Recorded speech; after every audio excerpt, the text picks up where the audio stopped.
தெய்வத்தின் குரல் நான்காம் பாகம் மங்களாரம்பம். கண்ணன் பூஜித்த கணநாதன். கண்ணன் கண்ட நாலாம் பிறை. பிள்ளையார் சமாச்சாரம் செமந்தக உபாக்கியானத்தில் சேர்கிற ஸ்காந்த கதையில் இங்கே ஒரு புது விஷயம் வருகிறது.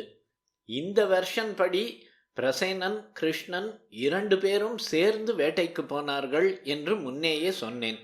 அப்புறம் பிரசேனன் தனியாக எங்கேயோ பிரிந்து போய் சிங்கத்தினால் அறையப்பட்டு செத்துப்போனான்.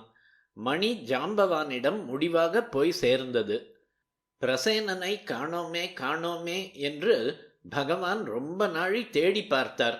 சூரியாஸ்தமனம் ஆனது கூட தெரியாமல் தேடிக்கொண்டே இருந்தார்.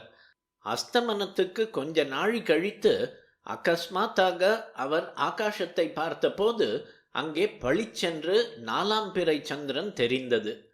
அமாவாசைக்கு அப்புறம் குறிப்பாக பளிச்சென்று தெரிவது 4ஆம் பிறைதான். 3ஆம் பிறை என்பது காலை சுமார் 8 மணிக்கு உதித்து ராத்திரி 8 மணிக்குள் அஸ்தமித்துவிடும். சாயங்காலம் 6 மணி சுமாருக்கு சூரியாஸ்தமனம் ஏற்படும் வரை சூரிய வெளிச்சத்திலே பிறை தெரியவே தெரியாது. ட்வைலைட் என்கிற சந்தியா வர்ணஜாலம் அடங்கும் 6:30-7 மணி சுமாருக்கு 3ஆம் பிறை மேற்கே ரொம்பவும் கீழே சாய்ந்திருக்கும். அதனால் கவனமாக பார்த்தாலே தெரியும். 4ஆம் பிறை இப்படி இல்லை. அது கார்த்தாலே 9 மணி சுமாருக்கு உதித்து ராத்திரி 9க்கு அஸ்தமிப்பது. அதனால் ராத்திரி 7-7:30 மணிக்கு தலையை நேச்சுரலாக ஒரு 30-40 டிகிரி உசத்தி பார்க்கிற போது அது டக்கென்று கண்ணில் பட்டுவிடும். இப்படித்தான் கிருஷ்ணர் பார்த்தார்.